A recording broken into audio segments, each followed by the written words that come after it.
Today on the Kottke Ride Home podcast, Jack gives us a whole explainer on the Suez Canal situation, including the best memes and solutions.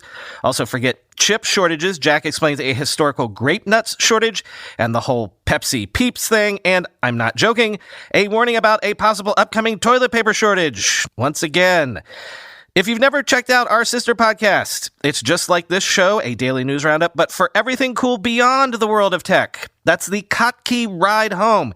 Kottke Ride Home. Subscribe today. Welcome to the Tech Meme Ride Home for Friday, March 26, 2021. I'm Brian McCullough. Today, the House tech hearings were a big nothing burger, but I'll try to explain what that means. Apple is considering a more rugged Apple Watch. Slack is doing a Clubhouse clone, and stories? WeWork is back with a SPAC. And of course, the weekend long read suggestions. Here's what you missed today in the world of tech. So the big House tech hearings yesterday were, they were whatever. They were sort of infuriating to listen to while somehow at the same time being completely boring. No real news was made, while at the same time there were all of the usual flashpoints erupting all over again that we could cover. Let me lean on how the tech meme editors summarized it on Page last night. The Tech House hearings revealed unorganized lawmakers who conflated issues of competition, privacy, and moderation, and were unable to move past personal grievances. Lawmakers accused CEOs of being evasive and condescending. CEOs seemed barely able to restrain their exasperation with gotcha yes-no questions. Oh, and a lot of folks can't seem to be bothered to learn how to pronounce Sundar Pichai's name. Though, given my own track record for butchering people's names, I guess I shouldn't throw stones. Anyway, here's how McKenna Kelly summed it up for The Verge, quote, "In the middle of Congress's first hearing of the year with the chief executives of Facebook, Google, and Twitter on Thursday, Twitter CEO Jack Dorsey tweeted out a poll. It was just a question mark with two answers, yes and no. It was an obvious troll directed at the lawmakers questioning Dorsey, Facebook CEO Mark Zuckerberg, and Google CEO Sundar Pichai over the roles their platforms have played in spreading misinformation and inciting a violent insurrection at the U.S. Capitol earlier this year. With limited time for questioning, the members would interrupt the CEO's responses asking for yes or no answers or nothing at all. But while the hearing was focused on finding solutions for some of the most serious free speech conflicts in history, Dorsey's tweet symbolized just how seriously everyone was taking it. Not very seriously at all. In some cases, lawmakers were asking the tech executives to do more than they're able to achieve themselves.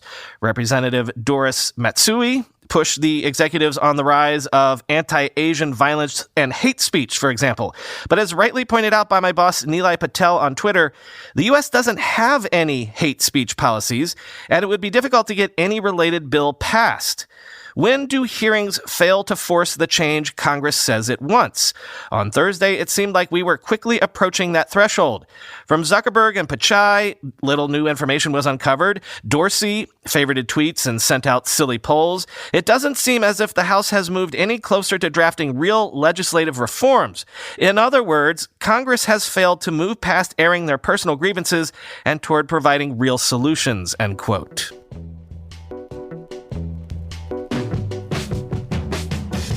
Sources are telling Mark Gurman that Apple is considering launching an Apple Watch with more rugged casing as soon as late 2021 or early 2022, which would be aimed at athletes, hikers, and the like. Quote, "This is at least the second time Apple has mauled a rugged smartwatch. After launching the first version of the Apple Watch in 2015, the company weighed a new model to better appeal to extreme sports athletes.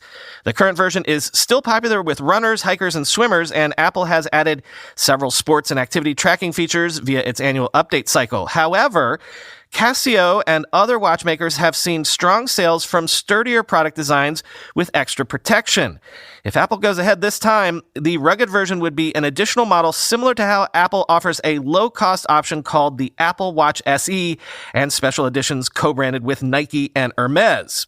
Sometimes dubbed the Explorer Edition inside Apple, the product would have the same functionality as a standard Apple Watch, but with extra impact resistance and protection in the vein of Casio's G-Shock watches. The latest Apple Watch models are already water resistant to 50 meters at the high end for most smartwatches, but Apple could make a new device more rugged by giving it a rubberized exterior that would be useful for environments where the current aluminum, titanium, and stainless steel cases might be prone to damage. Apple is also working on new swim tracking features for Apple Watch.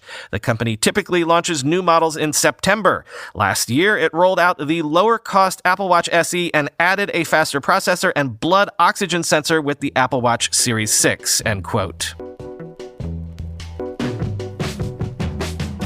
If you had a bingo card, it would be fun to see how this one segment might hit like a lot of our recent hot button topics. Last night, in Josh Constein's regular Clubhouse room, known as Press Club, Stuart Butterfield revealed that Slack will introduce audio messages and a Clubhouse-like feature that will allow users to drop into rooms without an invitation, which makes a ton of sense to me. At least that last part. It's sort of like the virtual version of the in real life practice of grabbing a conference room and being like, hey, everyone jump in here real quick and let's hash this thing out. But also, wait for it, Slack is going to add stories, quoting protocol. Butterfield said that a feature for leaving audio messages similar to a function available in messaging apps like Telegram was available in a beta test. He also said that Slack would soon offer a feature akin to the audio chat app Clubhouse, which allows users to drop into rooms for conversations without requiring scheduling a meeting or initiating a call. Butterfield also said Slack would soon get an ephemeral video message feature commonly known as stories, similar to a message format originated by Snapchat and imitated by many from Instagram to LinkedIn. Butterfield first indicated these features were on Slack's roadmap back in October. The new features come as Slack is making a push to turn its tool for internal company communications into a broader company-to-company message service. The announcement appeared to catch Butterfield's soon-to-be boss, Salesforce COO Brett Taylor, by surprise. Apparently, the way to find out about all the cool unreleased Slack features is to invite Stuart to do a Clubhouse, he tweeted. Salesforce's pending acquisition of Slack is getting scrutinized by the Department of Justice, but Salesforce said in a filing that it still expects the deal to close by the end of July, end quote.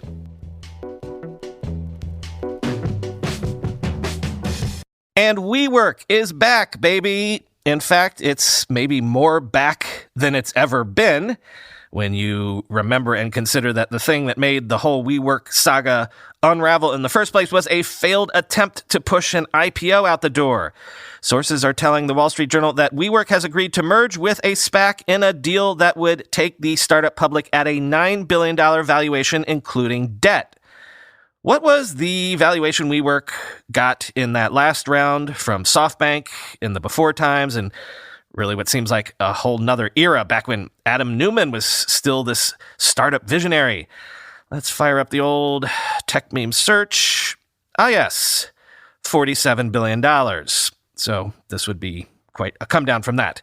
Quoting the Wall Street Journal, the planned merger with the BOEX Acquisition Corp values WeWork at a $9 billion valuation, including debt, the companies announced Friday, confirming an earlier Wall Street Journal report. As part of the deal, WeWork would raise $1.3 billion, including $800 million in what is called a private investment in public equity, or PIPE, from Insight Partners, funds managed by Starwood Capital Group, Fidelity Management, and others. Bow Capital Management, the SPAC sponsor, is run by Vivek Ranadive, owner of the NBA's Sacramento Kings and founder of Tibco Software. The venture firm lists basketball great Shaquille O'Neal as an advisor. The SPAC raised $420 million last year as an empty shell and then set out to find a business to combine with, as these vehicles do. Its shares rose 3.7% to $10.10 in pre-market trading following announcement of the deal, end quote.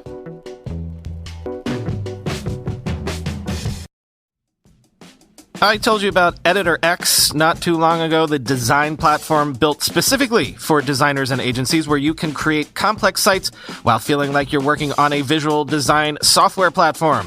EditorX is a wide workspace where you get total CSS control powered by smooth drag and drop. The canvas is so intuitive it feels like a physical space where you can move things around as you want. You can create custom breakpoints to build unique web experiences for every screen size. You'll get total accuracy over responsive sizing units and docking to give you you developer-level control in a designer's world. Combined with all of this, EditorX has a massive range of integrated business solutions, so your sites will not only be works of art, they'll serve the needs of any type of business. Now, picture a hassle-free client handover. With EditorX's code-free CMS, your clients can update site content behind the scenes without messing up your design. Finally, imagine an efficient workflow and collaboration process. With EditorX's recently launched shareable design libraries plus other exciting new features coming soon, you and your team can work more effectively together. I can talk about this all day, but you should really go see it for yourself at EditorX.com and discover the new standard in web design, EditorX.com. If building software is your passion, then you're going to love Thoughtworks Technology Podcast. It's a podcast for techies by techies. Their team of experienced technologists take a deep dive into a tech topic that's piqued their interest. It could be how machine learning is being used in astrophysics, or maybe how to succeed at continuous delivery. They're always coming across fascinating ways technology is advancing and love to share what they learn. Whatever the topic, the discussions are always lively, informative, and opinionated. The team of co-hosts are experienced technologists from across Thoughtworks and include Thoughtworks CTO Dr. Rebecca Parsons and renowned writer and speaker Neil Ford. Past guests have included eminent technologists such as Martin Fowler, Mark Richards, and Dana Boyd. The episode I just listened to was an explainer on extended reality, which is a blending of AR and VR, sort of along the lines of what we've been talking about on this show recently. So whether you want to broaden your knowledge on a specific topic or just want to immerse yourself in the world of tech, Thoughtworks Technology Podcast has something for you. To find out more, just search for Thoughtworks Technology Podcast on your podcast platform of choice, and make sure you subscribe.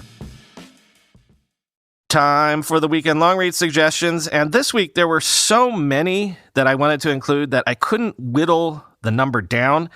So I'm just going to include the whole list, which is more than I normally include. And to make up, I'll just maybe not quote as extensively from each one, but links to all are, of course, in the show notes. First up, that strategic shift at Intel that was announced this week might prove to be the biggest news of the week if it ends up working out for them.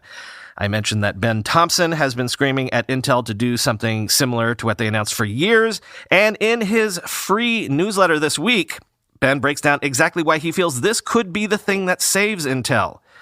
Also, I mentioned this week that Medium has this long tortured history of pivoting and pivoting and pivoting and pivoting and again, and leaving a trail of unemployed journalists in their wake. If you want the literal TikTok of Medium's evolutions, Nieman Lab has a piece that outlines it all meticulously over the last decade. Next is Microsoft really taking a run at Discord, as has been rumored. There's actually more reporting today that suggests they really are. And this piece from Bloomberg attempts to suss out exactly why. Like, what is Microsoft's strategy here? Quote, the answer in Chief Executive Officer Satya Nadella's mind is clear. Quote, creation, creation, creation. The next 10 years is going to be as much about creation as it is about consumption and about the community around it. So it's not creating alone, Nadella said in an interview last month. If the last 10 years has been about consumption, we're shopping more, we're browsing more, we're binge watching more. There is creation behind every one of those, but I see that phenomenon being much more democratized, end quote. For Nadella, the next decade of growth in cloud computing and internet use will be defined not by people watching and buying, but by those who are generating and exchanging their own content in different thriving groups. Though he wasn't referring specifically to acquisition strategies, his past purchases and current wish list illustrate that Nadella is eager to control some of the means of production, end quote. Next, I haven't covered it, but did you hear about Bitcloud this week? It's a blockchain thing, it's a vaguely NFT-like thing, and it's also a social thing in the sense that it's trying to harness fame and the power of creators. And, well, actually, that's kind of the point. If you've been hearing about people tweet about this all week, I've got two explainers for you, one from Axios and one from TechCrunch. Let me quote from the Axios one, quote, Bitcloud has divided even the industry's top investors, with some openly backing it in hopes it's the next social media on the blockchain success, while others are staying far away. The cap table includes some of the biggest names like Sequoia, Andreessen Horowitz, Coinbase Ventures, Winklevoss Capital, and a host of celebrities. Still, some are wary. You can currently put Bitcoin into the site, but you can't withdraw it. The project's lead founder says his well-connected backers might help exchange listings materialize soon. Here's how it works. Bitcloud takes the profiles of popular Twitter personalities and ascribes a dollar value to their output. Participants can then buy and sell various creator coins with Bitcoin and ideally profit. At the top of the pack is Elon Musk, whose unclaimed profile on the site is commanding $7,825 per token. A run-of-the-mill crypto influencer is fetching around $500.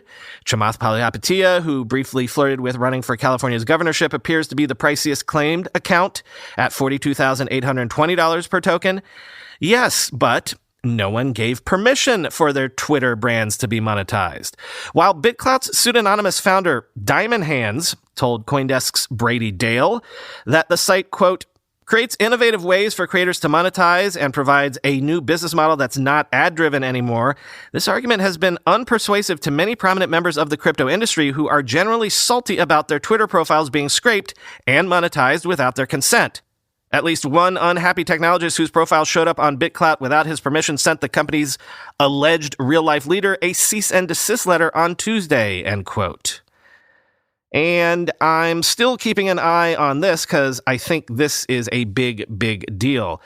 Reuters takes a look at how suddenly every country feels like it needs a homegrown semiconductor industry in sort of the same way that every country has always strategically needed its own access to energy sources. Quote, governments around the world are subsidizing the construction of semiconductor factories as a chip shortage hobbles the auto and electronics industries and highlights the world's singular dependence on Taiwan for vital supplies.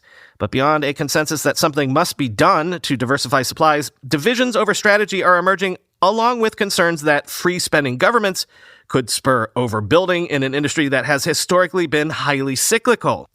Governments in the United States, the European Union, and Japan are contemplating spending tens of billions of dollars on cutting-edge fabs or chip fabrication plants as unease grows that more than two-thirds of advanced computing chips are manufactured in Taiwan.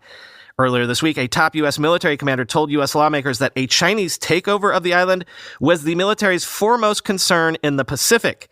China has also offered a myriad of subsidies to the chip industry as it tries to reduce its dependence on Western technology, including setting up a $29 billion investment fund in 2019, helping feed arguments that Western governments need to step up. The need for chip plants outside Asia has helped prompt Taiwan Semiconductor Manufacturing Company, or TSMC, and Samsung Electronics, the only two chip contract manufacturers capable of making the most advanced computing chips, to draw up plans for new factories in the United States and vie for what could be $30 billion or more in U.S. subsidies, end quote. Then, this is sort of beyond my ken, but developers, this is for you. Ars Technica has what looks like a super interesting piece looking at what it calls Free BSD 13's close call, how 40,000 lines of flawed code almost made it into Free BSD's kernel. The Wall Street Journal has a look at how, as VC firms have long backed startups using AI for business, VCs themselves are beginning to adopt AI to make their investment decisions. Quote, AI's ability to recognize patterns in data and predict likely outcomes has raised hopes that it can play a bigger role in decision-making in fields such as finance and healthcare. Now, similar bets are being placed in venture capital. Finally, we're at the tipping point where that gut feel is going to be transformed using artificial intelligence, says Gartner analyst Alistair Woodcock. These are nascent efforts, but one forecast suggests adoption is about to pick up. AI will be involved in 75% of venture capital investment decisions by 2025, up from less than 5% today, according to a recent Gartner forecast, end quote. And we've obviously been obliquely mentioning the concerns about the carbon footprint the crypto world has in our real world. And I've been looking around for a balanced explainer of this issue, so I want to point you to the article I found from Decrypt. Since Decrypt is of the crypto industry themselves, I was hoping they would be the most balanced about it. Quote, Bitcoin is at a crossroads. On one hand, Bitcoin holders can point to its recent price surge as a sign of its sustainable appeal for retail and institutional investors. But its underlying system is more energy inefficient than anything the financial world has ever seen. Supporters can dismiss these issues or approach them as a joke, or they can retort that its carbon footprint is only a fraction of the world's total carbon emissions, but the argument is completely context dependent. When compared to Visa transactions or smartphone charging, Bitcoin looks anything but green, end quote. And finally this week, I can't resist putting on the old history hat. Mac OS X is turning 20. PC Magazine takes a look back at the operating system that helped save Apple. Quote, the arrival of OS X was itself perhaps the most significant turning point in the history of the Mac. It was a result of Steve Jobs coming back to Apple in 1997 along with his next company's operating system software, on which OS X was partly based. It may be hard to believe today, with Apple now a trillion-dollar company, but prior to that triumphant return, Apple's computers were in a perilous position, with some even thinking the brand might not survive. PC Mag's first appraisal of the new OS X was not encouraging. It begins, Mac users, you're not going to like this. Not at first, anyway, and maybe not even for a day or two. An operating system upgrade is supposed to make your life easier, not force you to spend hours figuring out how to perform everyday tasks, end quote. The piece then goes on to outline everything that OS X begat, including iTunes and the iPod, the original switch to Intel chips, and the idea of free. Remember how that was radical at the time? Free software updates to your OS.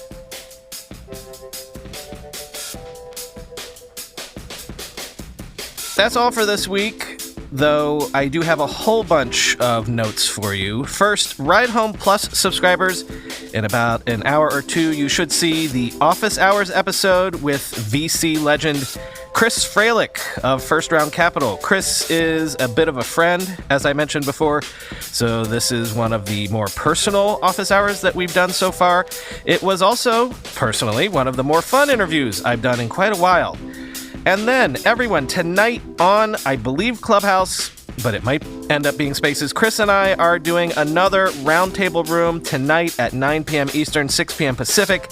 At least, as I said, I think it's Clubhouse. If you don't see us on Clubhouse, maybe swing by Twitter and see if we did a space.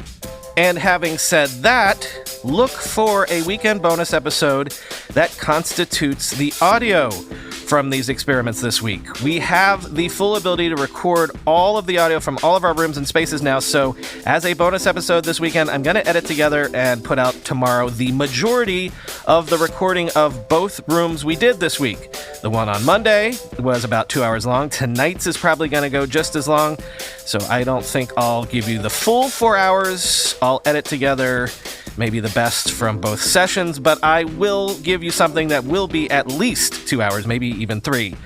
What is the point of all of this? Well, I'm not sure yet, but let me give you my existing thoughts here. Radio, traditional non-music radio, has functioned well in two ways. Either you've got your news programs like NPR, or you've got your talk radio like Rush Limbaugh or Howard Stern or the universe of sports talk radio. In other words, you can have brief sort of tune in to get the news sort of programming, get what you missed, get in, get out, and we've got that covered with this show, right? But also, with talk radio, you have hours-long shows where people sit and marinate in the news, kick ideas around, and as an audience, you can either leave it on in the background as you're doing other things, or, just lean back and marinate in it. So what if eventually we can have both sides of the coin? What if we keep doing the daily podcast every day, of course, but then also gave you, on some regular schedule, hours-long lean-back listening as we delve into the issues of a given day or week? Maybe we would do this as regular weekend bonus episodes inside your existing podcast feeds, or maybe we break it out as a completely separate podcast with its own feed. So then, however you chose to consume it, you could get your usual quick 20-minute hit of news that you get here every day, but also hours of lean back and listen and marinate in the issues, sort of listening, sort of like what Leo Laporte has done for 20 years. News bulletins, regular rides home, and talk radio in some form. As I say, we're still experimenting, but right now that's where I think we're headed. Take a listen to the bonus episode this weekend and you'll see what we're kind of groping towards. Talk to you on Monday.